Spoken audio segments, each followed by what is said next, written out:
माणगाव तालुक्यातील सहकार क्षेत्रात अग्रगण्य असणाऱ्या सह्याद्री ग्रामीण बिगर शेती सहकारी पतसंस्था या पतसंस्थेची आर्थिक स्थिती भक्कम असून ज्यांनी आर्थिक घोटाळा केला आहे त्यांच्यावर कायदेशीर पोलीस कारवाई करून गैरव्यवहार झालेली सर्व रक्कम तातडीने वसूल करण्यात येईल। या पतसंस्थेचा कारभार अत्यंत पारदर्शक असून सभासद ठेवीदार यांनी कोणत्याही अफवांवर विश्वास ठेवू नये असे आवाहन या पतसंस्थेचे चेअरमन ॲडव्होकेट राजीव साबळे यांनी माणगाव येथे घेतलेल्या पत्रकार परिषदेत केले आहे। सह्याद्री पतसंस्थेच्या एकूण 6 शाखा आहेत। त्यापैकी गोरेगाव शाखेत शाखाधिकारी व अन्य तिघांनी मिळून सोने तारण कर्जामध्ये गैरव्यवहार करून पतसंस्थेची फसवणूक केली आहे। याबाबत गोरेगाव पोलीस ठाण्यात गुन्हा दाखल केला आहे।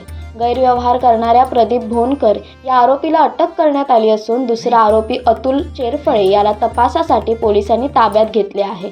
तसेच अन्य संशयितांची पोलीस चौकशी सुरू आहे। या प्रकरणात कुणाचीही गय केली जाणार नसून संबंधित गैरव्यवहार करणाऱ्यांवर कडक कायदेशीर कारवाई करण्यात येईल। संशयित आरोपी यांच्याकडून कायदेशीर कारवाई करून सुमारे 40 लाख रुपये वसूल करण्यात येणार आहेत।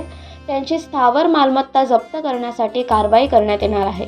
त्यामुळे संस्थेच्या संबंधित ठेवीदारांनी अफवांवर विश्वास ठेवू नये असे आवाहन चेअरमन ॲडव्होकेट राजीव साबळे यांनी पत्रकार परिषदेत केले।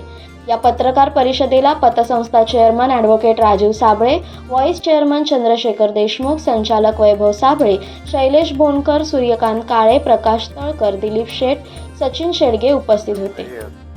पण त्यांना कुठल्याही प्रकारचा त्रास होणार नाही याची आम्ही दखल घेणार आहोत। चौकशीचा एक त्यांना चौकशीला समोर थोडं जावं लागेल।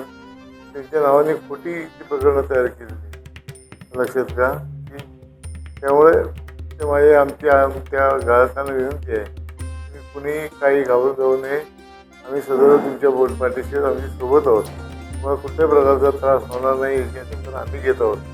तर चौकशीला एक जबाब तुम्हाला द्यायला लागेल। ते आम्ही तुम्ही त्यामध्ये आमचा काही संबंध नाही, ते आम्ही काही सोनं ठेवलं नाही एवढं जबाब दिला की त्यांचं काही विषय त्यांचे येणार नाही।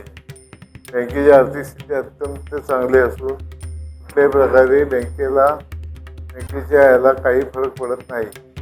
आम्ही हे पैसे वसूल करण्यासाठी सुद्धा सिव्हिल कोर्टनुसार आम्ही ते दाखल करणार आहोत। जे काय असेल ते दाखल करणार आहोत। तेही पैसे वसूल करू आम्ही त्यांच्याकडनं। जे प्रॉपर्टी आम्ही घेतल्या प्रॉपर्टी अटॅच करण्याचा प्रयत्न चालू आहे। त्यामुळं कुणी ग्राहकांनी कुठल्या परिस्थितीत कुठल्याही प्रकारचं संशय मनात ठेवू नये एवढीच विनंती आहे। कोकणासह परिसरातील ताज्या घडामोडींसाठी सागर डिजिटलला सबस्क्राईब करा आणि नोटिफिकेशनसाठी बेल आयकॉनवर प्रेस करा।